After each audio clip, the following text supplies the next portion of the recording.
This is Wesley Lawton, the therapist at All Things Grow Counseling. I provide in person and telehealth therapy in Michigan, the in person here in Mount Clemens in my office.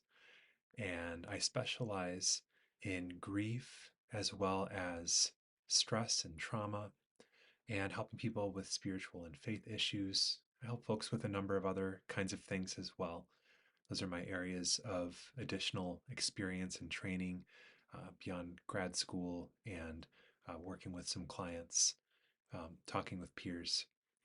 And this is part three, the final part of the three-part video series I'm doing on stress and trauma. So if you're coming across this video, I would encourage you to watch the first two parts first because they really lay the groundwork for what I want to talk about today. And what I want to talk about today is specifically trauma. So, in the first one, talked about kind of how distress and trauma and our environments can influence our mental health and create problems for us. In the second one, I focused more specifically on stress, where stress comes from, how it works in the brain, and some things that we can do to mitigate or eliminate stress in our daily lives. And today I want to talk more specifically about trauma. I got into it a little bit last time. Mostly what I talked about last time, which I'll review very quickly here, is that when our central nervous systems and our brains sense a threat, when we feel like we are in danger or someone we love is in danger in some way, even if that's not a logical thought, if that feeling, that experience is there, then um, usually our brains go into fight or flight mode or sympathetic mode. Again, you can get into that more in the part two of this series. Um, but that allows our bodies to be able to respond to a threat by fighting it off or getting away from it. This is just kind of the way that our bodies are designed. It's how our species has gotten this far. But then when we become overwhelmed, when we feel like we're in a life threatening situation and there's nothing that we can do about it, then our nervous systems go in the opposite direction, essentially, generalizing here, but parts of our brain, parts of our abilities really kind of shut down so that we can almost do like a short-term hibernation mode and just survive the event and try to maintain as much energy as possible. And so, again, parts of our brain are shutting down. This is usually where trauma happens. And so today I want to talk about um, the effects that trauma can have in our lives, and also some types of therapy that can help with trauma and what that can look like for you. I'm going to focus especially on EMDR because that's what I do with most of my clients with trauma. It's highly effective with a large number of people, not everyone necessarily, but a large enough number of people that it's my main way of practicing with trauma. And I'll talk about why that works as well as it does. Okay, so when we have been through trauma, first let me say that trauma is often not a major um, life upending event. It sometimes doesn't look traumatic. It sometimes doesn't look like this huge deal. So, with EMDR and some other types of trauma therapy, therapists sometimes talk about big T or capital T trauma and then little t trauma. And so big T trauma are major events that look traumatic, such as combat, such as a car wreck, such as rape or some other sexual assault. These are the kinds of things that our minds generally go to when we think of someone who has like PTSD, right? Those are the types of situations. And obviously, those things are almost always traumatic.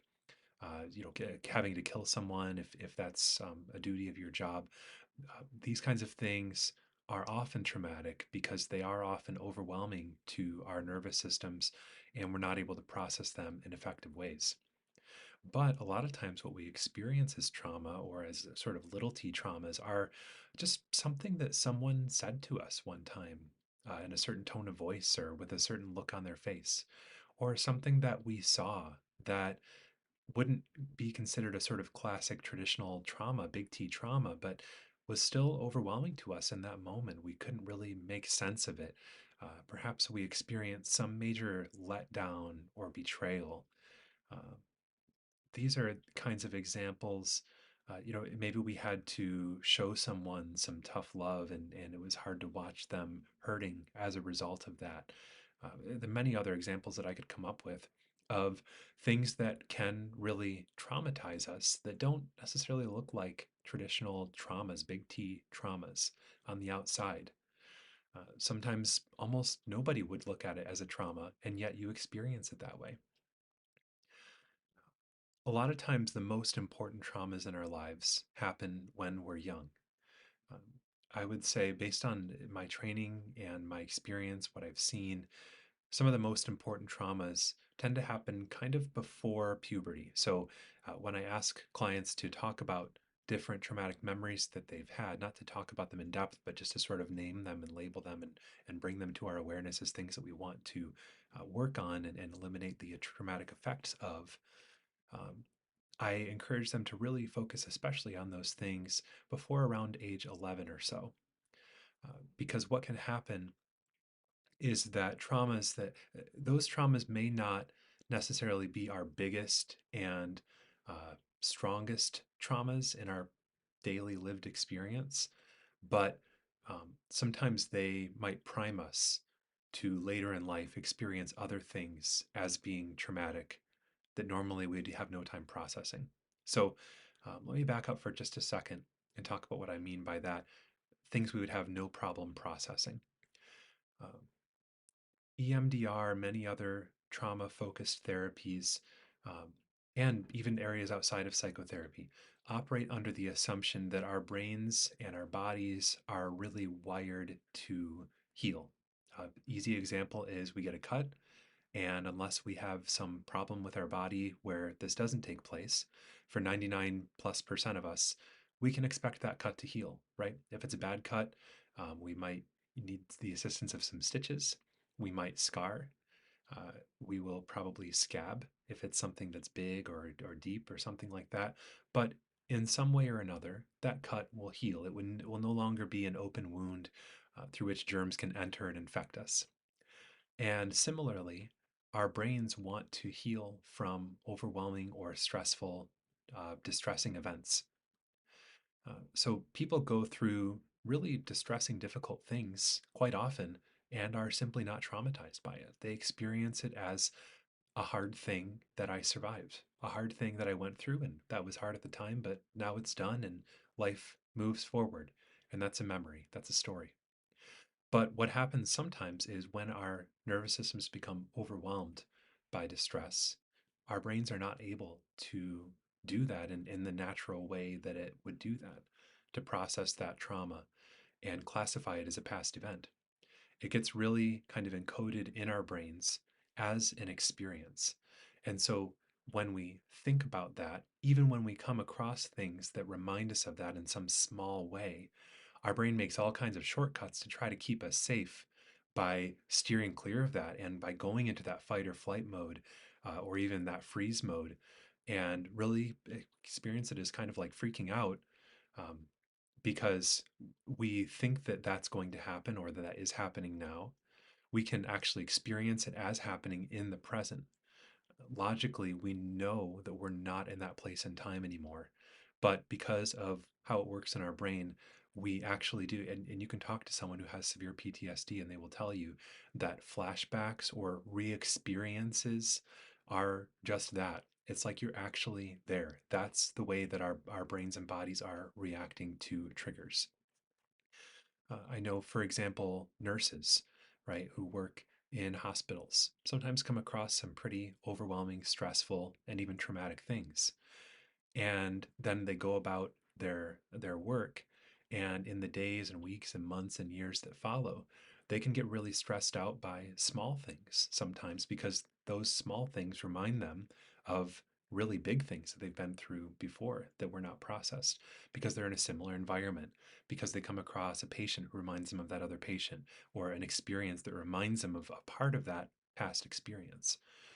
So I could give more examples once again of what this can look like, but I hope that you're getting the idea of this. And so going back to the idea of things that happen to us when we're kids. Well, when we're kids, our brains are still very much developing, as are the rest of our bodies.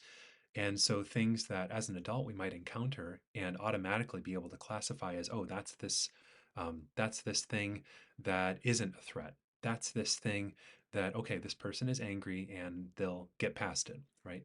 But as a kid, it sometimes feels like my whole reality is um, under threat.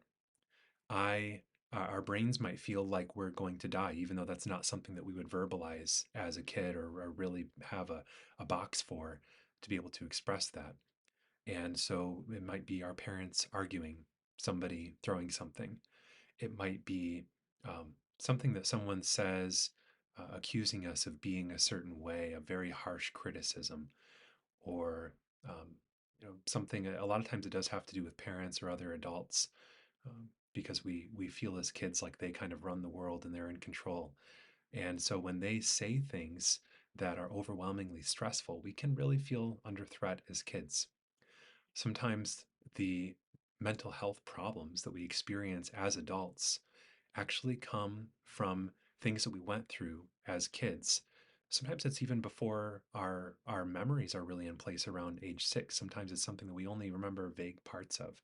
Sometimes it's even pre-memory, and that might sound a little bit out there, but I know from talking to other therapists and from reading about those who have worked in this area, which I have not quite worked in yet, but I'd be interested to in the future.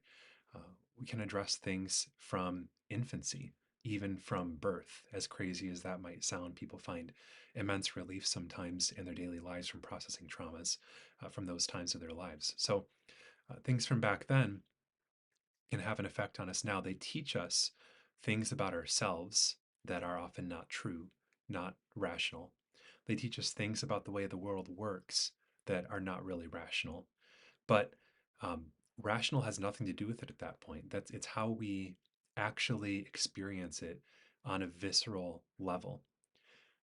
So let's see, if I am abused by a relative when, say, I was 6 or something, and this is purely hypothetical in my situation, but let's say that that happened, that I experienced some major, let's say, physical abuse. Let's say that I was beat by a relative when I was 6, okay?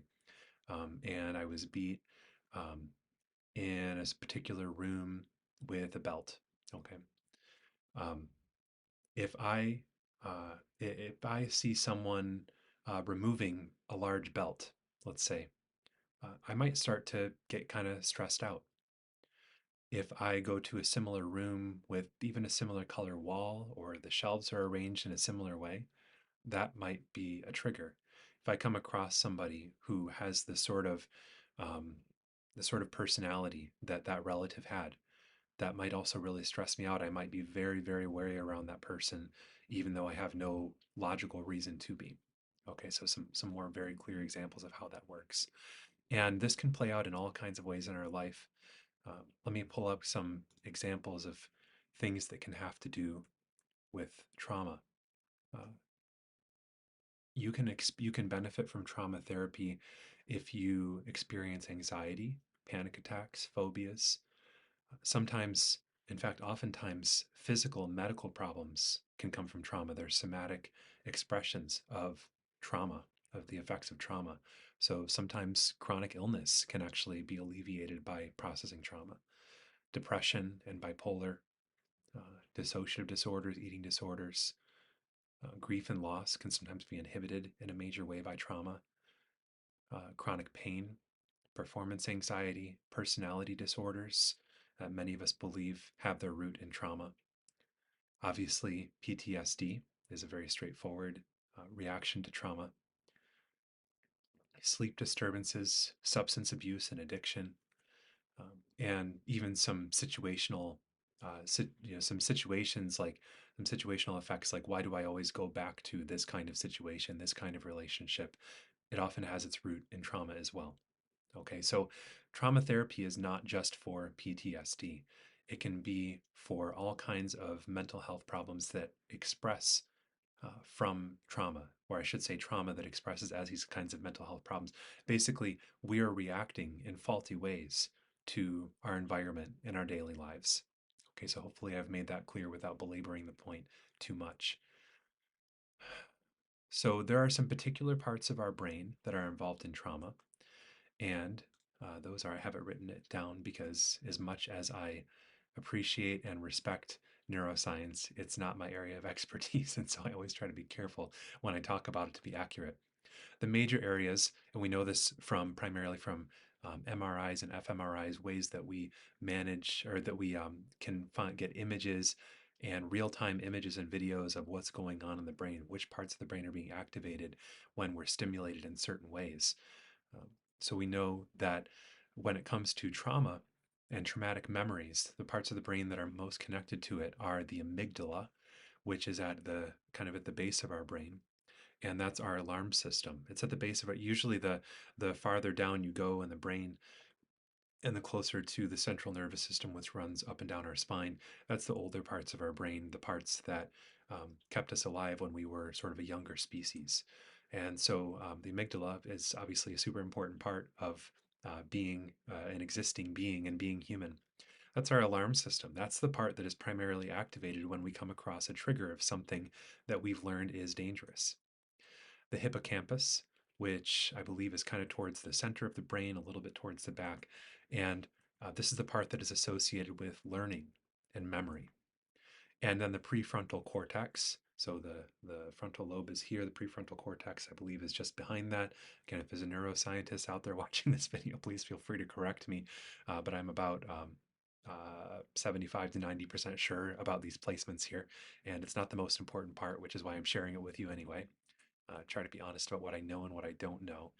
But the prefrontal cortex has to do with behavior and emotion. So the alarm system, learning and memory, behavior and emotion. You can see how these parts of the brain have everything to do with how we originally experience trauma and how we recall trauma and experience trauma later on in life when we come across triggers in our daily lives. Okay, so let me list off some types of therapy that have been shown to be the most beneficial with trauma. I've got a list pulled up here so that I can remember. Uh, so, certain types of cognitive behavioral therapy. Now, different mental health professionals out there have different preferences, different opinions on which types of therapies they prefer. First of all, I need to preface this by saying that for most mental health issues, research shows that most therapeutic approaches are about equally effective. Okay, so that's the honest truth. You need to be aware of that. The effectiveness of therapy has a lot more to do with your relationship with the therapist. Do they empathize with you? Do you feel accepted by them? Um, do you feel like they're being genuine and sincere with you? These are really the common factors across different types of therapeutic approaches that determine whether or not you'll get the outcome that you want in most cases. Okay. Um, I personally think that trauma is kind of a different beast where the type of therapy that you use actually does make a pretty significant difference, but it's not the biggest difference. A great therapist who you form an excellent relationship with, who's doing a type of therapeutic approach that is often less effective with trauma, that might lead to better results than a generally very effective therapeutic approach with a therapist who you're just not clicking with, or they're just not warm or empathetic or anything like that. Um, Even though that type of therapeutic approach might usually be more effective, you might not get as good of results as with this less effective approach with the better therapist, at least the better therapist for you. Okay, so I want to let you know about how that works. But here are some types of therapy that research has shown pretty consistently is highly effective with trauma.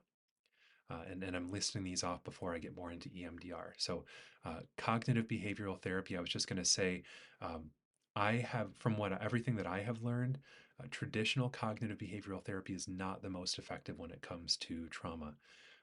Research will show you that it's highly effective for people who sort of complete the regimen that is part of that therapy. But research will also show you that there are a lot of dropouts from that regimen because they're not finding it to be effective. But there are specific types of cognitive behavioral therapy, especially that include some kind of what's called a narrative approach, where you're talking about story and conceptualizing, reconceptualizing the narrative or the story that you have lived and that you are living now. And so trauma focused cognitive behavioral therapy can be very effective. A type of therapy called prolonged exposure, where in a relaxed body, like we talked about last time, right? It's a very, very key part.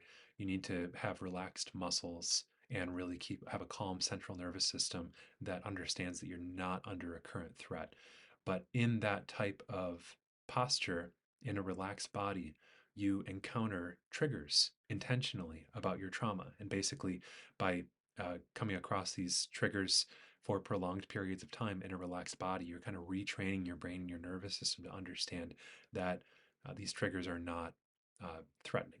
Okay, that thing that I went through before was threatening, but this thing that reminds me of it does not mean that I'm under threat. That's the idea behind it. Cognitive processing therapy, uh, which focuses mostly on the ways that we think. And again, especially when you're working with a therapist who knows how to apply that specifically to trauma. EMDR, which I'll get to in a little bit. And let me see here. I'm just listing kind of my favorites because there really are quite a few that can be very effective. Um, I would say that those are emotion regulation therapy and brain spotting. Even though those ones don't have as big of a base of research backing it up necessarily quite yet because they're being implemented more recently. Um, Recent results show them to be highly effective. So those would be things to look into as well. Okay. And I would also say a sort of eclectic approach. I know therapists who are highly effective at working with people with trauma who kind of do it their own unique way and combine elements from these different types of therapy, as well as put their own particular spirit behind it. And that can be really effective. Okay, so this is something that's not necessarily widely practiced. It's not totally defined in a textbook somewhere, but that can be really effective too. Let me talk about EMDR for a little bit here. Um, so, EMDR, the thing that I love about it is that it's not addressing the symptoms of your trauma. It's actually addressing your trauma directly as it exists in your brain. And what EMDR stands for, I should probably say, is eye movement desensitization and reprocessing. It's kind of a mouthful. That's why I'm going to stick with EMDR moving forward here in this video.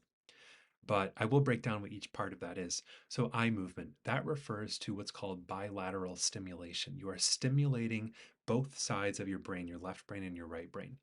Our right brains, again, we know this from fMRI scans, we can see our brains activating in these areas with certain kinds of stimuli.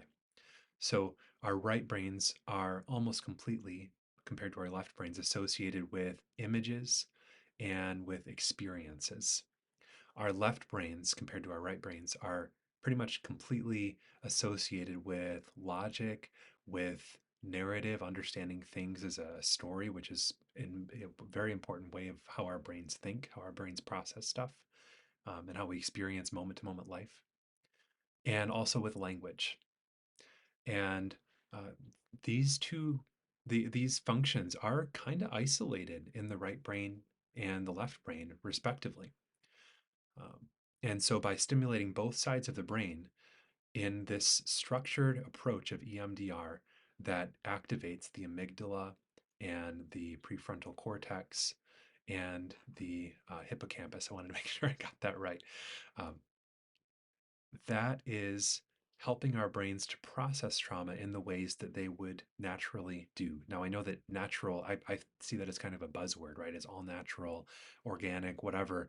Not that those things aren't important, but they are really buzzwords and sometimes used just to sell stuff without being clearly defined. So let me define what that means.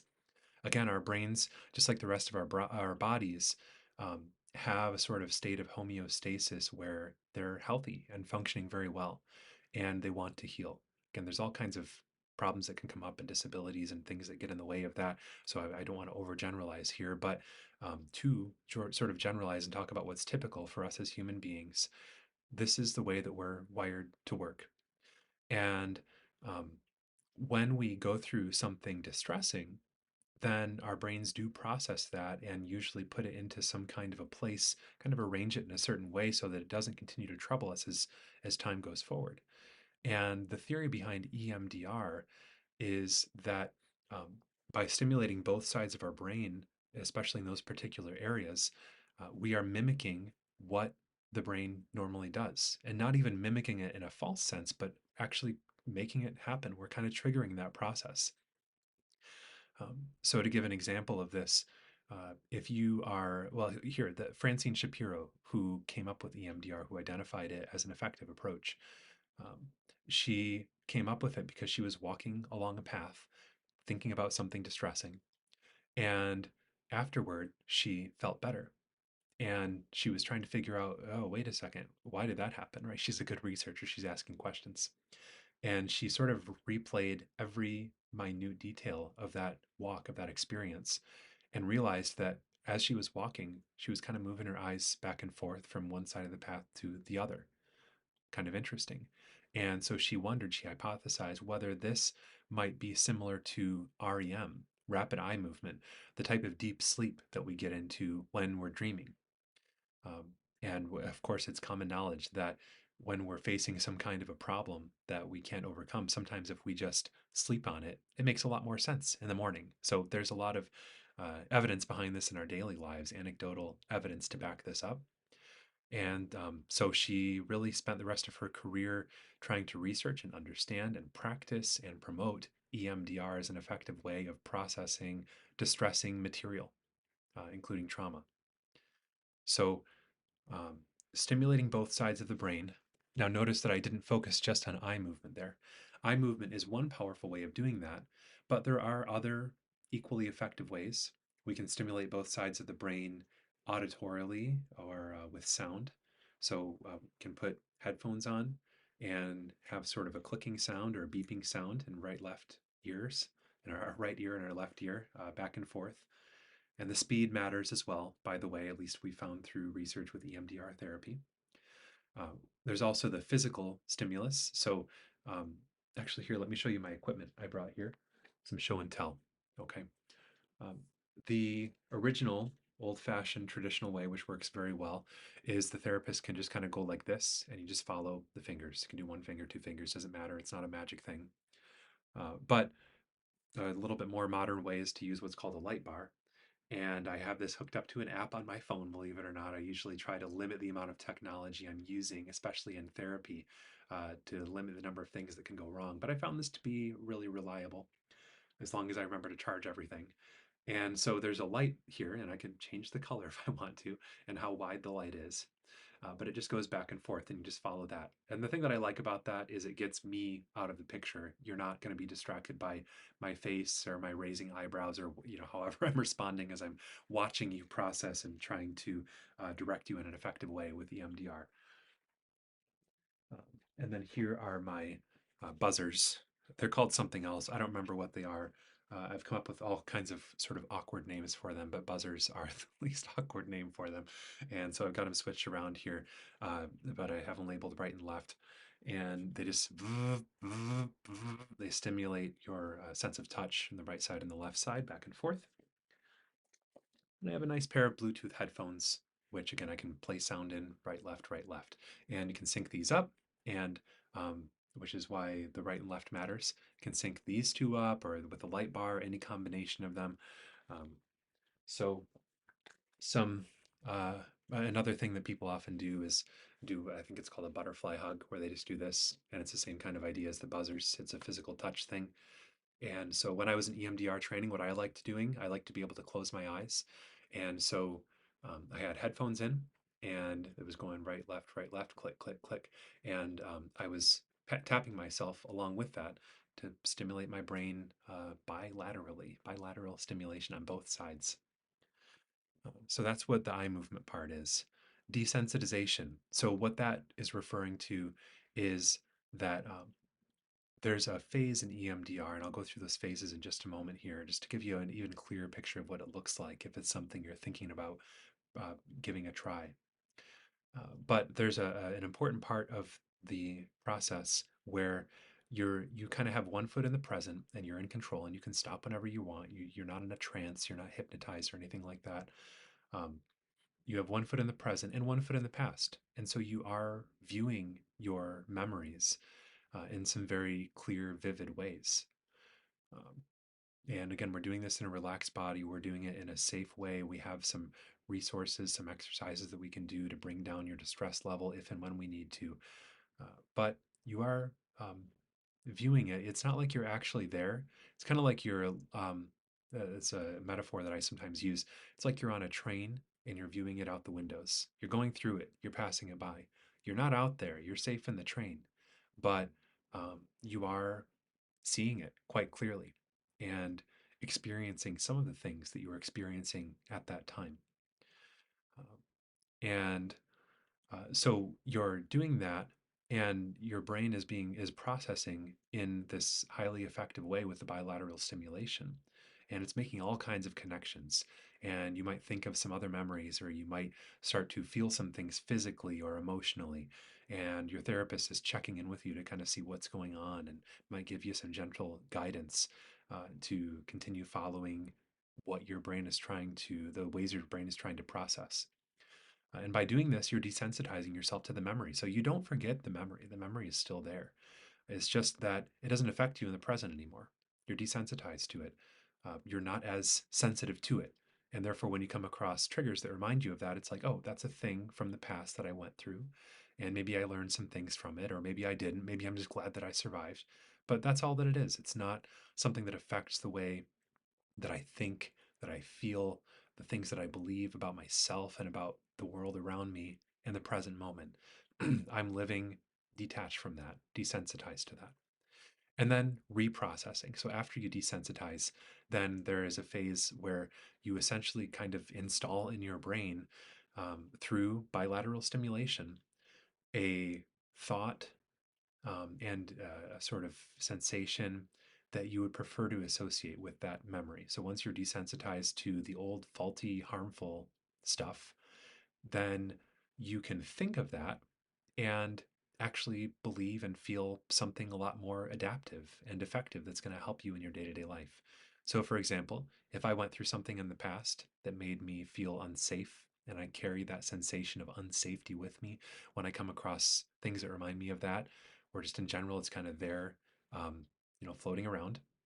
If I desensitize to that feeling of unsafety, then what I can do as I reprocess is uh, think about that thing from the past and still feel that I am safe. I can think about that thing that happened. I can think about what that looked like, what that felt like to be there.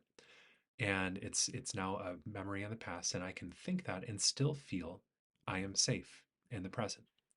Of course, there's times where we're not safe if something scary is happening, and then our brains are going to kick us into fight or flight mode in an effective, adaptive way. But it's going to have nothing to do with that thing in the past. Okay, so that's what EMDR stands for. Let me walk you briefly through the 8 phases of EMDR. And I won't take too much time on this. I know this is a lengthy video, but again, I want to give you an idea of what this is actually like. Phase one is where the therapist tells you about EMDR, like I'm doing right now, and gives you an idea of what it is and why it works and how it works. In fact, in the future, I might just direct clients to this video so we can save some time.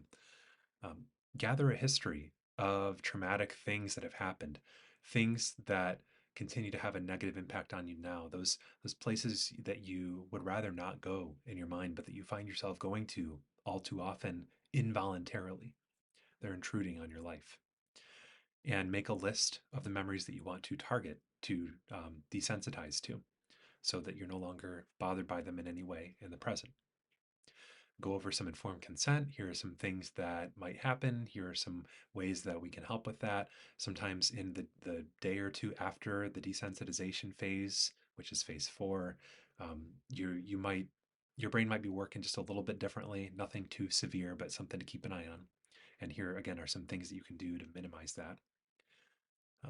And make sure that the client is an appropriate person for EMDR, specifically that they don't have a dissociative disorder. And there are actually ways of practicing EMDR even with a dissociative disorder.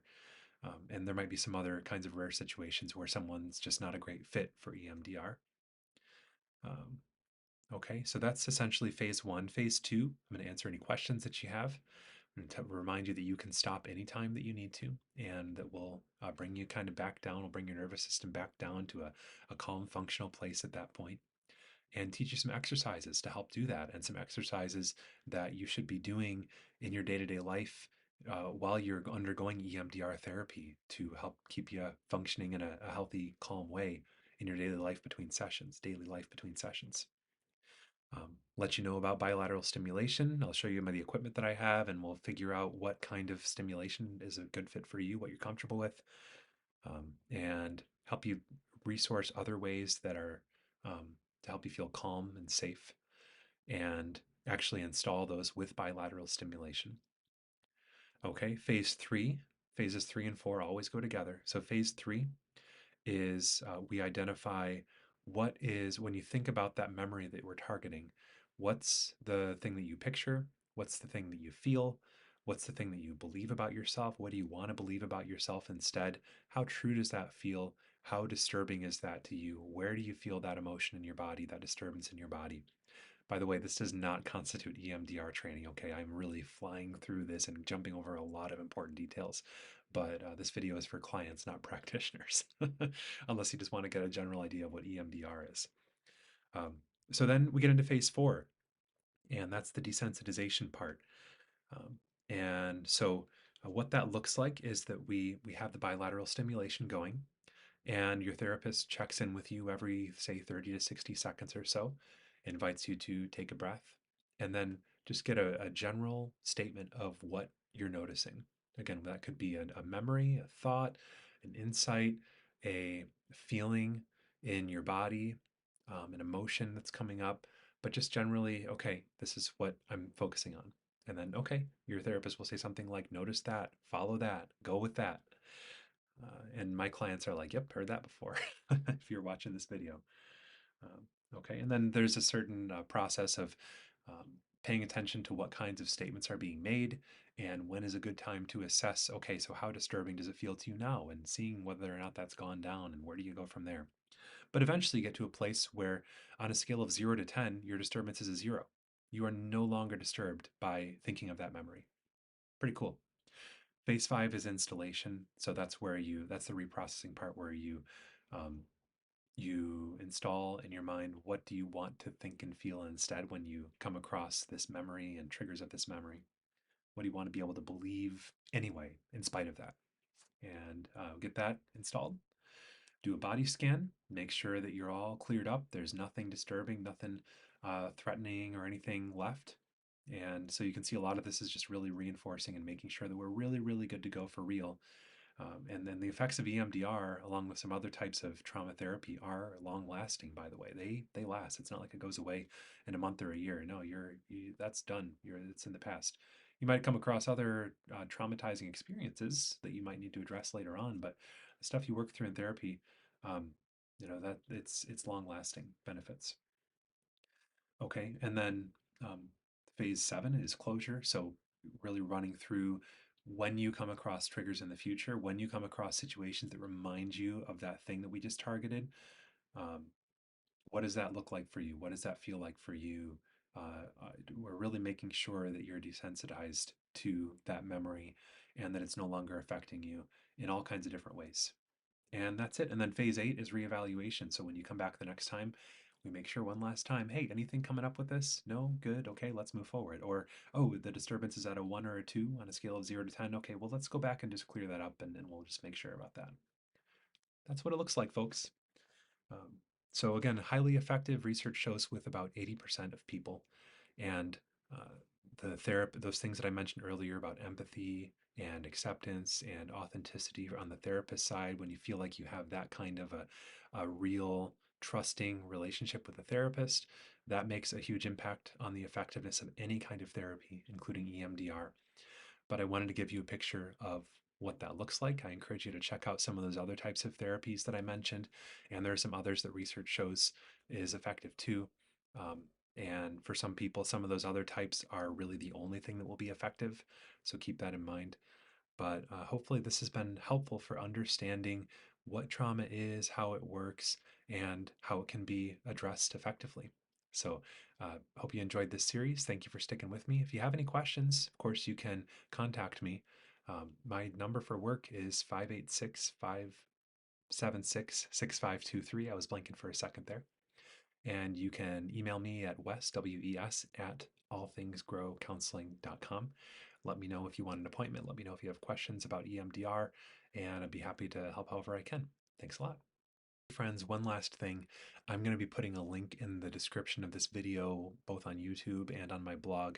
It'll be a link to a great 9-minute video giving a well produced, very efficient summary of EMDR. So you can check that out if you want kind of a summary of everything I talked about and maybe some more information that's helpful. So check that out, that link in the description.